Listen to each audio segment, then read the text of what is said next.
মাটিতে চোখ রেখে ঘুরে বেড়াতো লোকটা, কখনো আকাশ দেখেনি। এখন খাটিয়ার ওপরে চিৎপটাং হয়ে সে শুয়ে, আর আশ মিটিয়ে আকাশ দেখছে। জীবনে কখনো ফুলের স্বপ্ন দেখেনি লোকটা।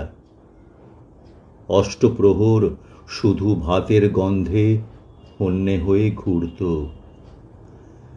এখন তার তেলচিটে বালিশের দুদিকে দুটো রজনীগন্ধার বান্ডিল ওরা সাজিয়ে দিল।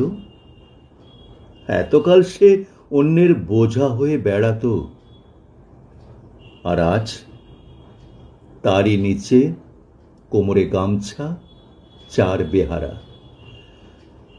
আকাশ দেখতে দেখতে, ফুলের গন্ধ শুঁকতে শুঁকতে লোকটা এখন গঙ্গার হাওয়া খেতে যাচ্ছে।